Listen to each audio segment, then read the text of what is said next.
He finally says, "I'm Darius Cross," and the cameras swing to the waitress still holding his hand. If he ducks the spotlight, the shelter loses momentum. If he stays, Addie loses her quiet life. 10 seconds, 2 promises, one he has to break. Before we dive in, make sure to hit subscribe, tap like, and share this video. The more voices we reach, the louder these stories become. And drop your city in the comments. Let's see where love finds us. The hostess had already apologized twice when he waved it off a third time. "It's fine, really," he said, keeping his voice easy, the way he'd practiced for public life and now, ironically, for hiding from it. He'd given a name that wasn't his, Damian, and a phone number that rerouted to a voicemail. He checked himself. Money could build skyscrapers and buy silence, but if he wanted an honest evening, anonymity was his only real luxury. He was 40 minutes into a blind date that seemed determined not to happen. Somewhere in River North, a woman named Clara was either stuck in traffic, nursing second thoughts, or both. The restaurant glowed like a low ember, brass and dark wood, rain knotting into diamonds against the window. Couples leaned toward each other with the urgency of people pretending they had all the time in the world. He'd chosen this place because it was small, because the chef cooked like someone who'd never been respected enough, because the lights were kind. He'd chosen it because he knew the owner from a youth program he'd once funded under an umbrella foundation that didn't carry his name. He'd chosen it because nothing on the wall said, "Welcome, Billionaire," and everything said, "Stay if you're tired." She appeared with a tray balanced on her palm, moving through the room like she understood its gravity. Curvy, warm, strong hips carrying the weight of a whole shift, a cotton apron tied twice at the back, hair in a soft twist that refused perfect obedience. Freckles dusted her nose, and her smile wasn't eager. It was precise, like she wasn't going to give it to him unless he earned it. "Still solo?" she asked, sliding water onto the table like a promise. "Appears so," he said, "but I'm not terrible company. I'll take your word for it." She set down a candle, struck a match, and the flame hopped between them. "I'm Addie. Holler if you need anything except a time machine." He laughed, and it felt uncalculated, like an exhale after a long meeting. "What would you do with a time machine?" "Clock out earlier," she said. "Maybe go back 3 minutes and keep table 7 from ordering a 5th appetizer for the TikTok." She tipped her chin toward a loud square of people photographing a tower of fried oysters. He watched her pivot, heard the rhythm of her voice, the way she softened for the couple splitting a soup, the gentle steel she used with the man who snapped his fingers. It wasn't the kind of power he wielded with dotted lines and quarterly calls, but it was power just the same. Keeping a room alive, redirecting egos, rescuing small moments from ruin. His phone buzzed, face down. He ignored it. Another buzz. He flipped it, thumb hovering. A text from Ben. "Clara's a no-show. Come to Soho House. We'll salvage the night." He silenced the phone and slid it into his jacket. Addie returned, eyebrows lifting. "She's still not here?" Evidence points to no. "Want a recommendation for a dish that won't make you feel stood up?" She cocked a hip, pen behind her ear. "I can do the pity special. I'm listening. Short rib, it never bails." Her grin widened just a degree. "Mashed potatoes so silky they'll restore your faith in plans." "Sold," he said, "and a glass of your favourite red." She looked at him again, differently now, the way people look when they realize you're actually going to let them choose something for you. "Brave. I like it." He wanted to say, "I'm not brave. I'm someone who hides whole worlds under other names." He wanted to say, "My board thinks I'm at a dinner with potential partners and that I'll charm, impress, sign." He wanted to say, "I don't remember the last time I didn't know the price of everything." Instead, he said, "I like being surprised." While the kitchen hummed, the restaurant altered itself mid-shift, trading brightness for intimacy. The rain thickened. Addie circulated. He let the room swallow him until it wasn't a room but a pulse. Half an hour later, a mess arrived at the bar, a skinny guy with jittering hands and a voice that couldn't find one register to live in. He refused the stool, bounced on the balls of his feet. "I'm picking up," he said, voice rising like a balloon let go too soon. "For Carmichael." Addie slid behind the bar, smoothing the answer like linen. "Got you," she said. "2 pastas, 1 gluten-free, 1 regular. You okay?" "Fine." The boy's eyes skittered. It's just, my mom's in the car. We just left the clinic. Addie didn't look at the line of tickets, the manager's shadow, the doors that needed her. She placed both hands on the bar and gave the kid the full attention of a person who had very little to spare and offered it anyway. Sit for a second, she said. You don't look fine. He sank onto the stool as if the instruction had been permission he'd needed. Addie filled a to-go cup with water and set it down. She nodded to the bartender. Can we get those pastas boxed? Add garlic bread. The bartender hesitated. Addie's eyes did a small, decisive thing. On me. No, the boy said, trying to stand. She steadied him with the quietest palm. How about you take the win? Damian, no, the name he refused to carry tonight, watched something shift in his chest, a familiar weight translating itself in a new language. He'd paid for college educations and housing pods and 5 years of free clinics, but this was a different kind of math. A woman who worked on her feet for tips, giving away part of her shift to give someone a little dignity. Before he'd decided to stand, he was already standing. He walked to the bar, slid his card to the bartender. Put the order on this, he said, and add a dessert. Addie shot him a look that was not, oh, you're a hero, but something more surgical. You're a guest, she said, low. You don't have to. I know. You don't know me. That's true, he said, but I know what a little help feels like when everything else is loud. She considered him, the kind of consideration that measured not his watch or his shoes or the way he said his vowels, but something else entirely. She nodded once. Okay, she said, but the dessert is on the house. He smiled. Negotiator. Don't get cocky. The boy gulped water like a person who'd forgotten bodies could do simple things. When the food arrived, Addie wrapped it like a gift and handed him the bag, steadying the handle so they didn't tear. Tell your mom we're thinking of her, she said. He left, the doorbells clattering like a note that couldn't decide if it was sad or bright. Damian went back to his table. Addie followed with the short rib and the promised wine, setting them down with a care that said hands could be kind without being timid. He took a bite and closed his eyes.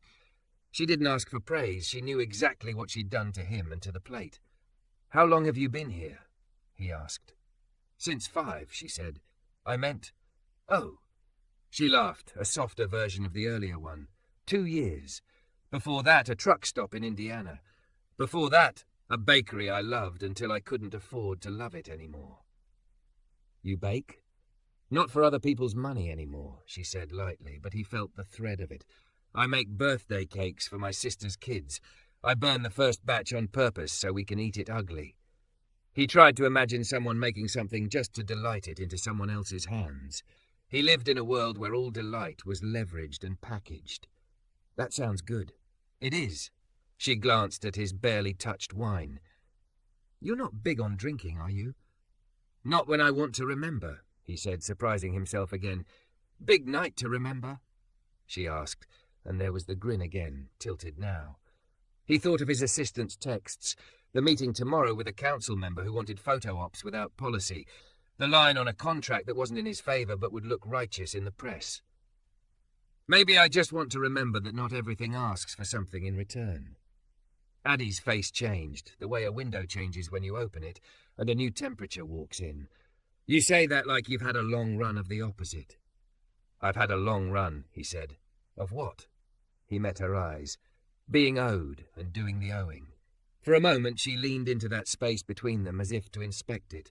Then she straightened. I'm going to pretend I don't want to know what that means, she said, playful to spare him, to spare herself. Because if I ask, I'll stand here, and if I stand here, I'll get fired. She tipped her head toward the swinging door. We're held together by string back there. I'll let you go, he said, though every cell in his body argued. She lifted the pen from behind her ear and set it next to the candle. In case you need to write a strongly worded letter, she said. As she moved away, his phone lit again, urgent this time, a call he couldn't ignore without consequence. He excused himself to the hallway near the restrooms, where the framed black and white photos were hung slightly crooked. He answered with a whisper. Talk to me. Board wants to move the press conference, his COO said. We've got a leak about the shelter purchase. Reporters know someone big is behind it. Let them speculate, he said. The shelter comes first.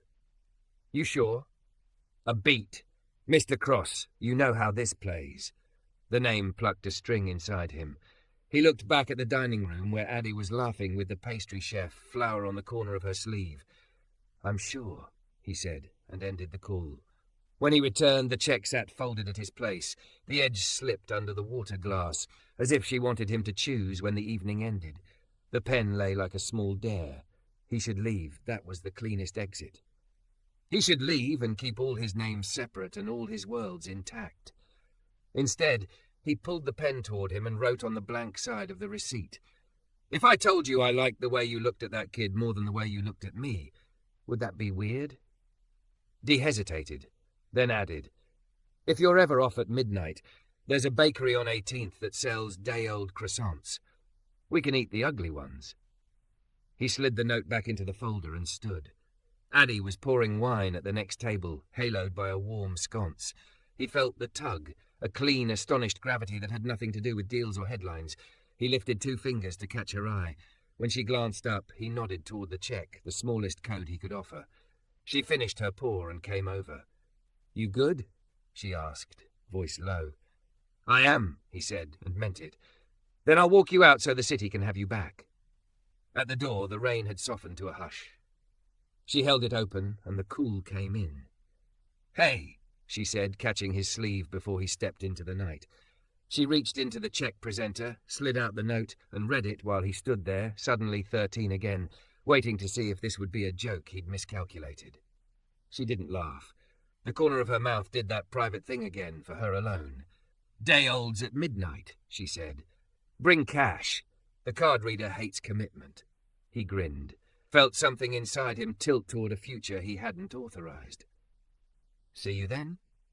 Maybe, she said, which in her voice sounded like yes, if you don't mess this up.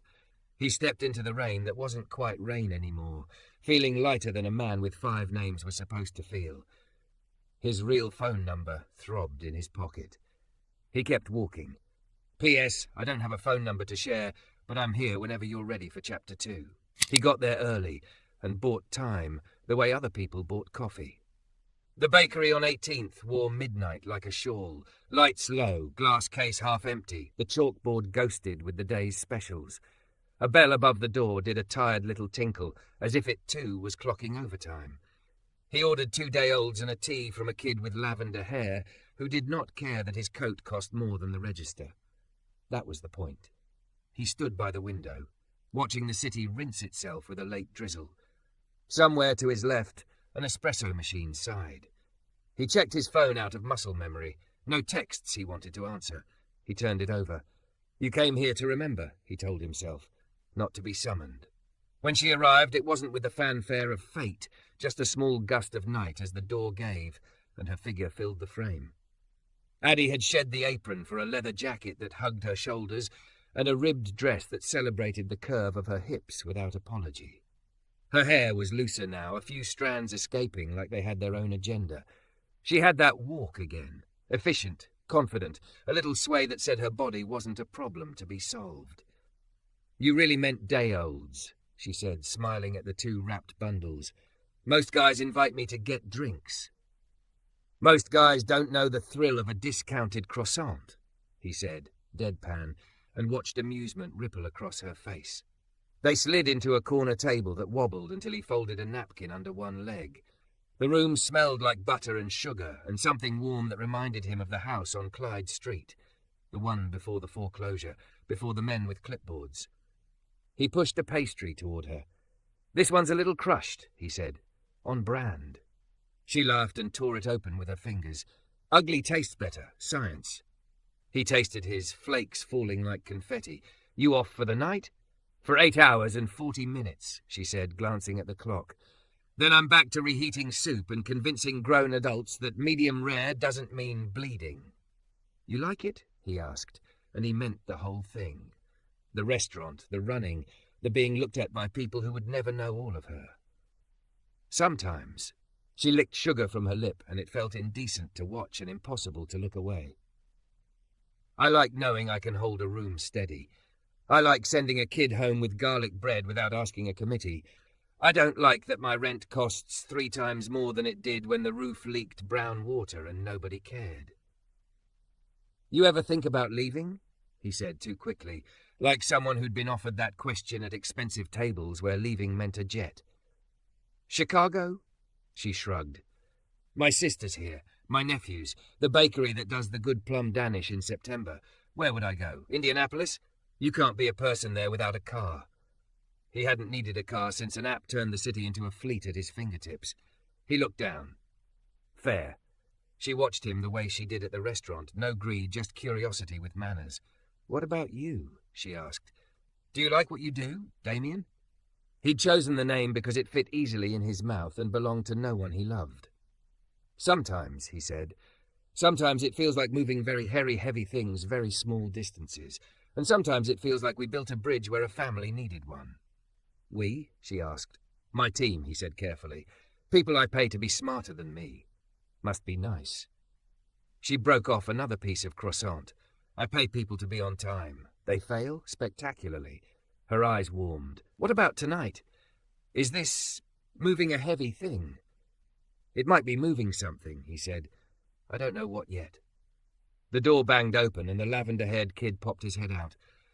We're closing in 5, he said, not apologetic and not rude, unless you want to buy the rest of the case and argue with my manager about inventory. We'll wrap, Addie said. She gathered the pastry paper into neat squares like she was folding little decisions.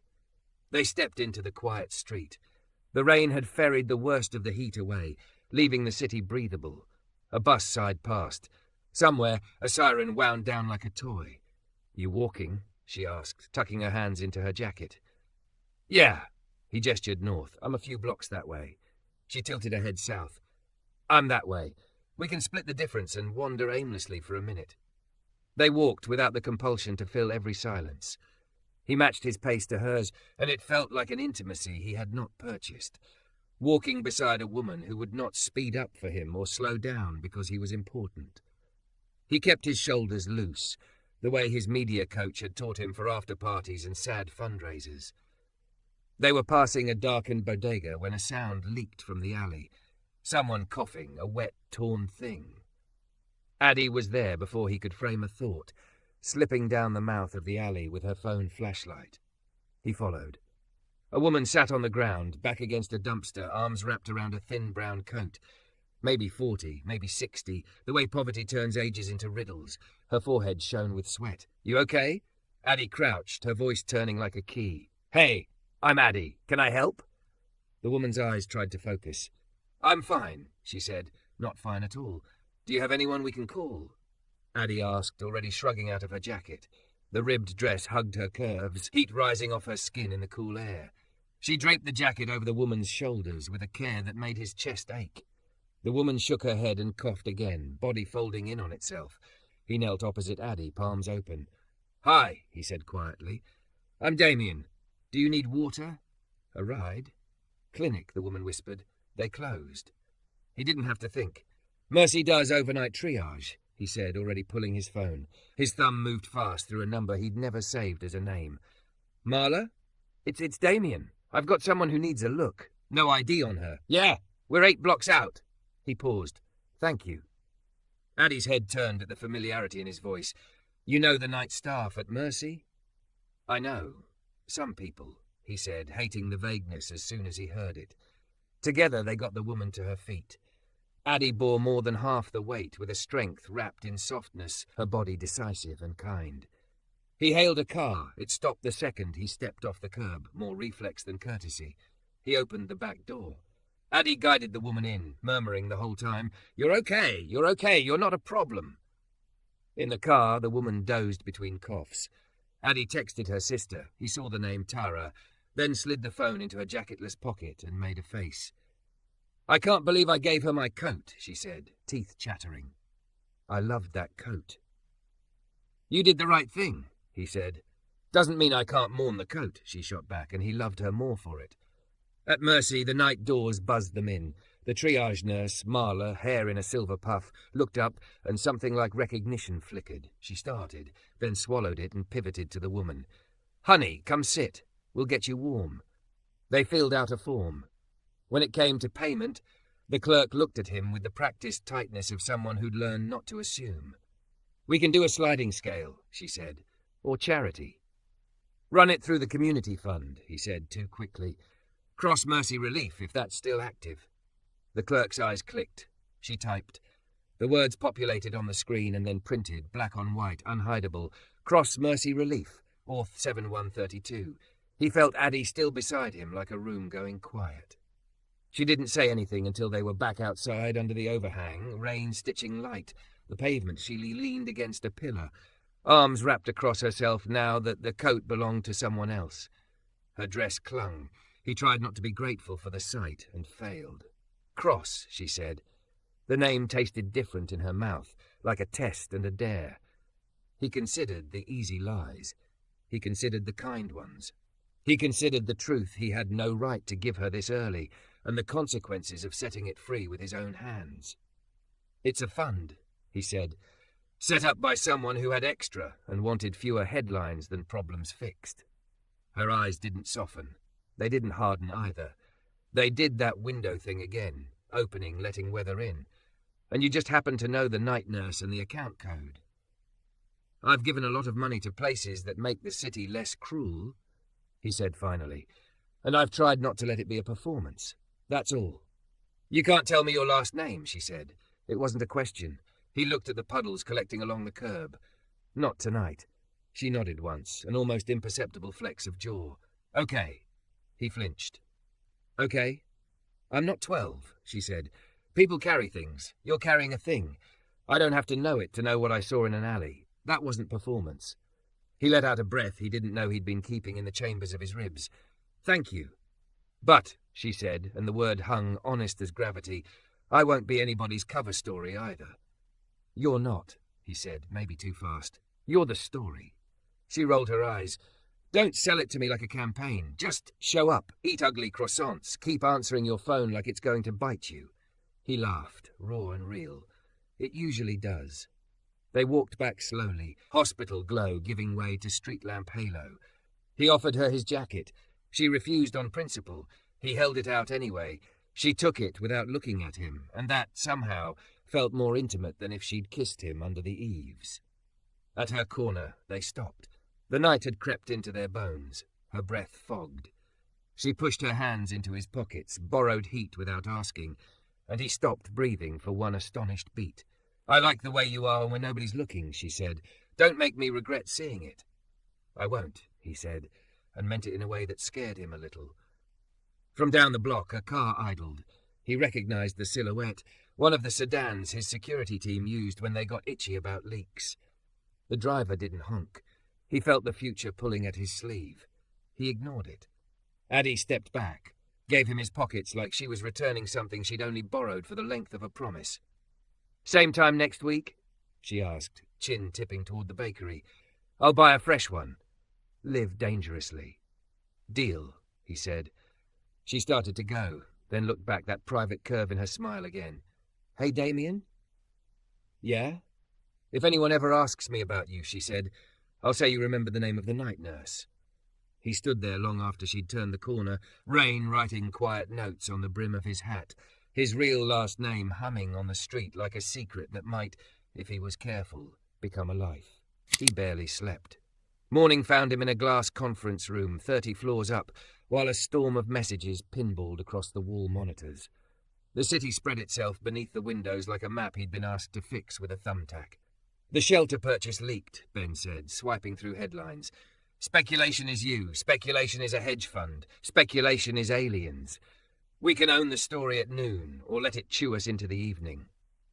Own the story, the COO said crisply, but keep it on the mission, no vanity. Damian, wearing the name that wasn't his like a borrowed jacket, kept his hands flat on the table.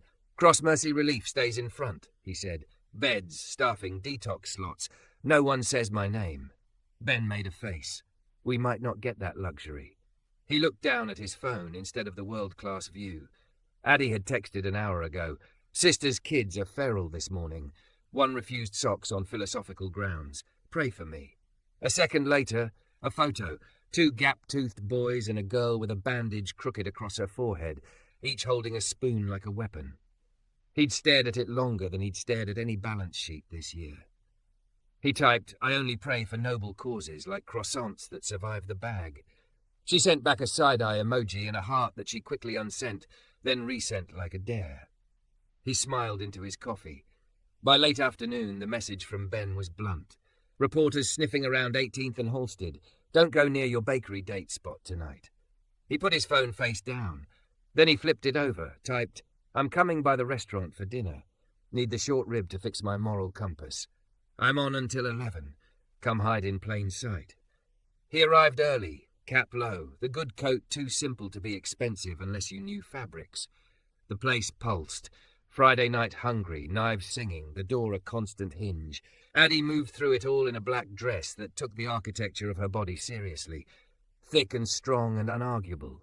She wore her care like perfume. She did not perform for the room. The room leaned into her. She clocked him and lifted 2 fingers in a private salute, then steered a family of 5 to a table like she was guiding a small, complicated ship. He took the corner banquette and let himself be nobody. It worked until it didn't. A table of venture guys in quarter zips grew louder as the night aged.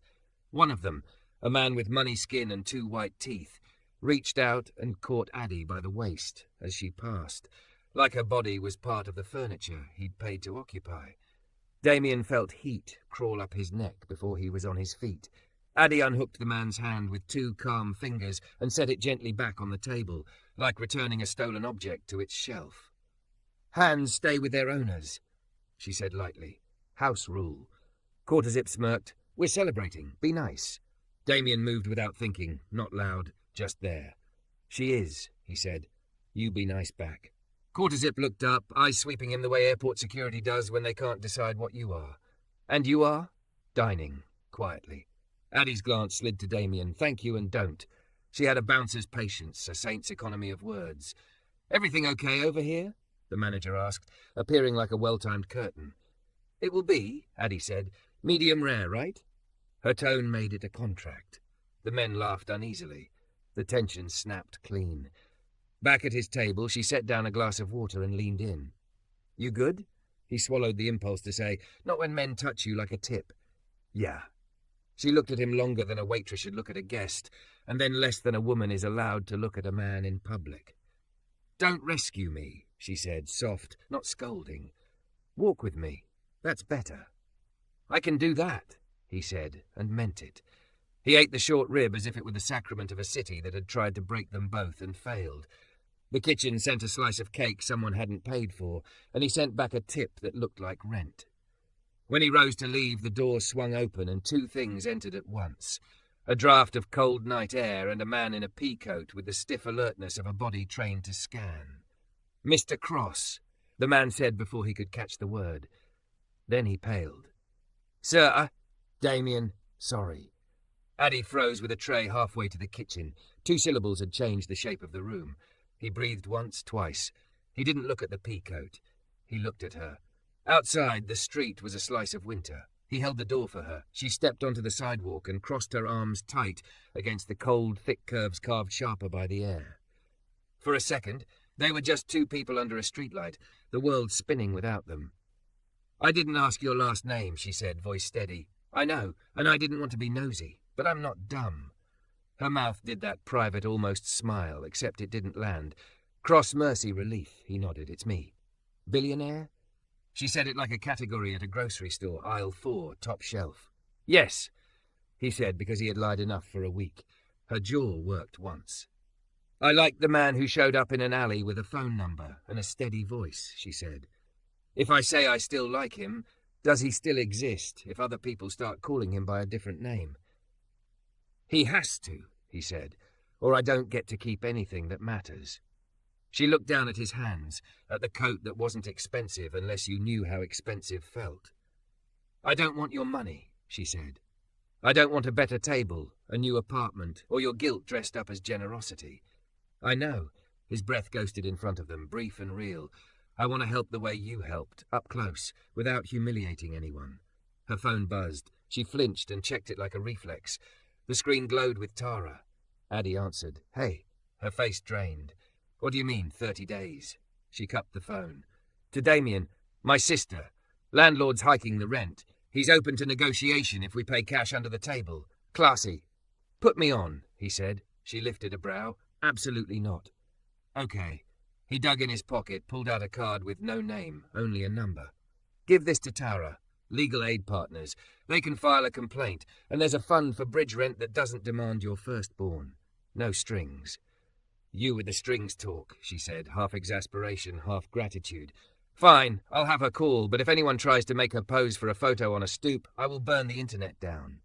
Deal. He heard it a split second before he saw it. The zipper buzz of a camera lens, the 2 quick footfalls of a story in shoes. A young woman emerged from the shadow of a parked truck, breath fogging, eyes wide with the hunger of someone whose rent was also a problem. Mr. Cross?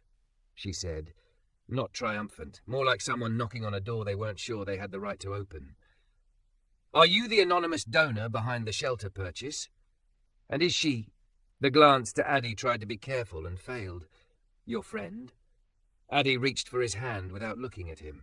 Her palm was warm. Her fingers were sure. He felt the choice gather itself like weather, hide his face and teach the girl that power is a door that slams, answer and risk making Addie a headline he could never protect her from. He turned to the reporter. What's your name? Lena, she swallowed. I freelance, I heard. You heard there's a shelter reopening ahead of schedule, he said. That's the story. Is it your money? Lena asked, too young to hide the tremor in the question. It's the city's money, he said carefully. It was always the city's. Someone held it too long. Addie squeezed his hand. Not performance, she'd told him. Just be here. A sedan idled at the curb, the same silhouette as the one from the other night. Ben texted, we can spin this if you leave now, or we can take the hit. Up to you. Addie made the decision for him by stepping a half step in front of him, not hiding him, just aligning. Lena, she said, write about the overnight bed count and the nurse who's been doing triage for 20 years. If you write about me, write about my nephew who thinks socks are a government conspiracy. I work double shifts. I make ugly cakes on purpose so my family can eat them warm. That's my headline.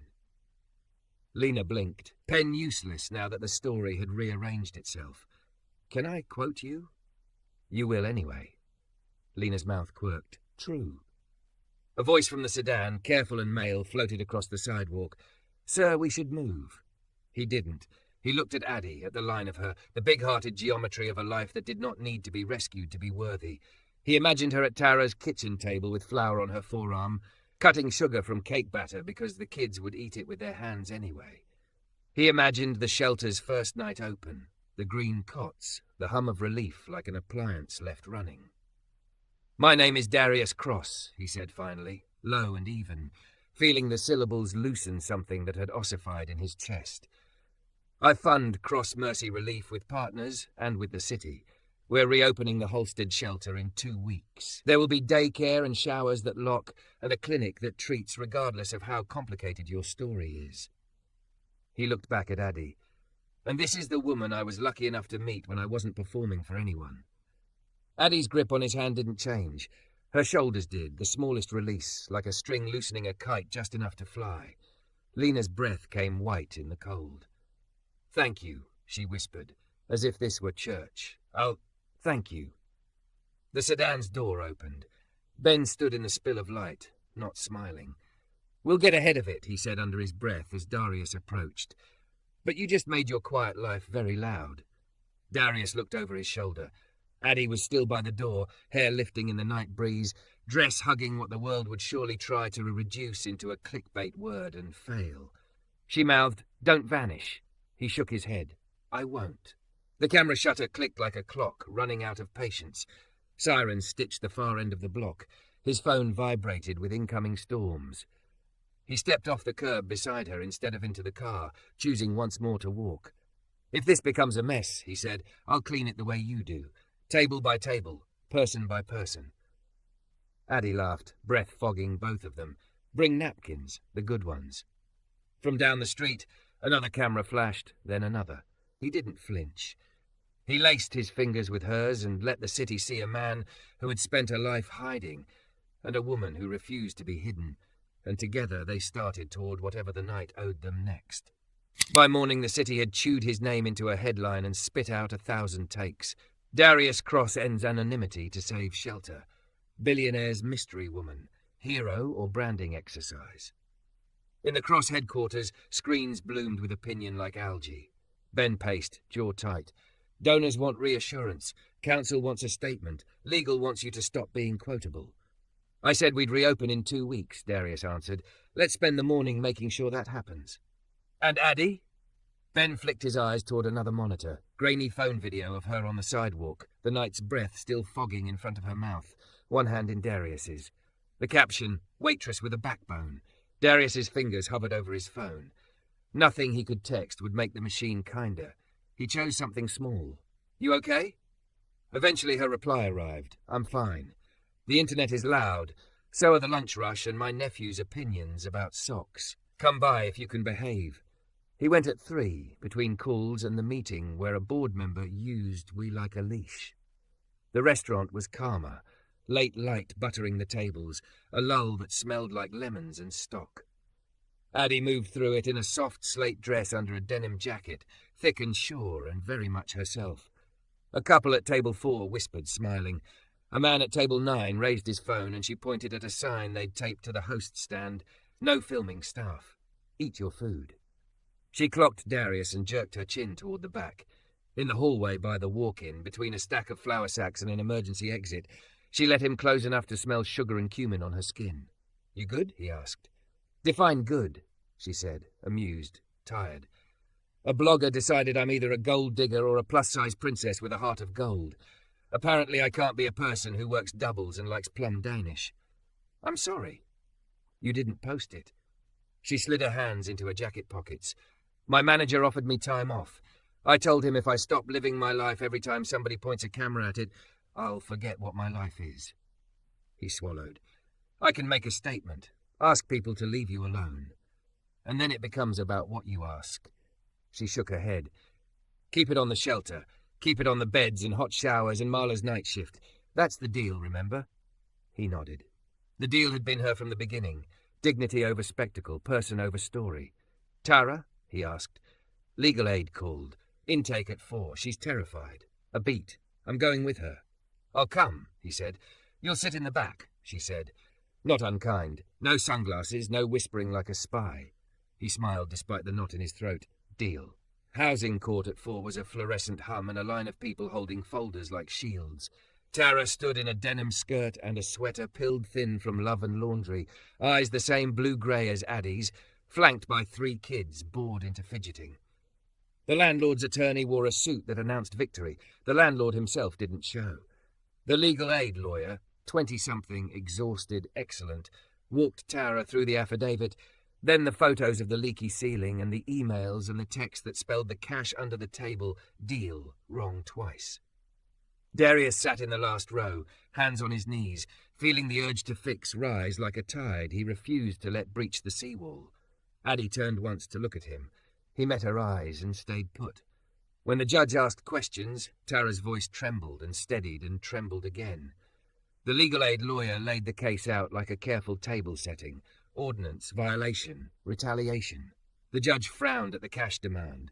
You recorded this? I didn't know you could, Tara said, honest. You don't have to record extortion to be extorted, the lawyer said, almost gentle. The stay of eviction took 5 minutes and 10 years. 30 days, the judge said, and a hearing on the merits 3 weeks from Friday. Outside the courtroom, Tara sat on a bench and cried into her hands. Addie gathered her close, both sisters laughing and leaking at once. The kids took this as permission to resume their regularly scheduled chaos. Darius stood a step away and offered napkins like they were a sacrament. Tara peered at him through wet lashes. You the bakery croissant, she said, suddenly formal in her assessment. Guilty, he said. She says you helped the lady by the dumpster. That true? I did 1 phone call, he said. Addie did the rest. Tara nodded as if she had expected that. Thank you for the phone number, she added, businesslike, and for not making a show of paying our rent. I wouldn't, he said. That's not help, that's a leash, Addie finished. We're all set for now, but you can come over Saturday and fix the broken cabinet door if you're dying to contribute. We pay in spaghetti and noise. I'm handy, he lied, and Tara laughed, already seeing through him. The 2 weeks to reopening telescoped and stretched at once. His days became a braid. City calls, supply delays, a donor's tantrum, the quiet joy of fresh cots lined up like possibility. At night he met Addie where the city softened. Bakery corners, her sister's cluttered kitchen, a church basement where volunteers packed toiletries. He learned he could carry boxes without being photographed if he wore a hoodie and said nothing. He learned Addie swore softly when she stapled her finger and that her laugh made the worst room better by 2 degrees. He learned to leave when she said, "Go sleep, you're making decisions tomorrow," and to stay when she said, "I'm not done talking about the way that Judge looked at Tara." He learned that loving someone could be a series of small obediences. The night before the opening, he sat cross-legged on his office floor while Ben read talking points. Say we more than I. Cite the bed count. Remind them this is public land. We did the land trust paperwork. Give that story oxygen. Land trust, Darius repeated, feeling the rightness settle. They had put the building into a community trust. Title moved out of his orbit, power loosened from his fist. Money could start a thing. It didn't need to own it forever. Also, Ben added, softer, I like her. Darius looked up. Addie? Ben's mouth tilted. She says what she means. You need that. At dawn, the shelter breathed like a sleeping thing about to wake. Volunteers taped signs, a dentist set up in a corner room. Marla walked the halls with a clipboard and a thermos that said World's Okayest Nurse. The ribbon wasn't a ribbon. It was a length of blue fabric a quilting circle had pieced from old uniforms and choir robes. Reporters gathered. Lena was there, notebook tucked into her coat, a smile that had learned to be careful. You ready? She asked. I'm ready, he said, and felt it. He kept his speech short. Beds, showers that locked, laundry, childcare, a legal clinic on Tuesdays. He said the words land trust like an offering, showed the signatures that proved the building belonged to the block. He invited Marla to the mic and stepped back. She talked about the night shift and how people come in like storms and leave like weather. She made them laugh about a man who tried to trade a ham sandwich for a tetanus shot and got both anyway. Addie stood in the crowd near Tara. Hair up, dressed black and simple, curves unapologetic, hands occupied with paper cups of coffee for volunteers. When he finished, he didn't call her up. He didn't center her against her will. He looked at her as if he had, and let that be enough. When the doors opened, people came. A woman in a yellow coat with a girl who wouldn't let go of her hand. A man who knew where every outlet was. A teenager with a soft jaw and a backpack he wore on his chest. Addie moved through the foyer like a tide, showing bathrooms, handing out towels, remembering first names the second time she heard them. Darius took the job the maintenance manager gave him, assembling rolling bins, and did it without ceremony. At noon, Tara's kids arrived with Tupperware, sheet cake iced imperfectly, the first layer sacrificed according to family law. Addie cut it in ragged squares and pressed a piece into Darius's hand. Eat ugly, she said. It keeps you honest. He did. It was perfect. When the crowd thinned for a breath, he found her in the storage room where donated coats hung like a small forest. The quiet wrapped them. He pulled a folded card from his pocket and offered it. No embossing, just handwriting. My number, he said. The real one, the one no one screens. She took it like it might break. You sure? I'm tired of hiding from the person who makes my days make sense. Okay, she whispered, tucking it into her jacket, eyes bright. Then she plucked a Sharpie from a box marked Misk and took his hand, turning his palm up. She wrote her number across the skin, bold and inky. In case you lose the card in your big, complicated life. He laughed, bashful in a way he didn't know he had left. I'll tattoo it. Don't be dramatic, she said, and then she kissed him. Brief, certain, a seal on a document already signed by the way they'd stood beside each other in bright and ordinary rooms. They walked back into the hum. He lifted bins. She poured coffee. Marla made a joke loud enough to be heard in 3 rooms. Lena helped an old man find his name on a clipboard and didn't ask for a quote. Late afternoon, the first shower ran. The sound, steady, private, ordinary, made something in him tip and settle. This is what we built, he thought. Not a headline. A stream of warm water behind a door that locks. Before he left, he found Addie on the steps, breathing.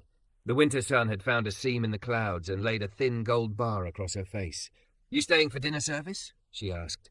I'll bust tables, he said. You'll start, she corrected, and keep starting. He nodded.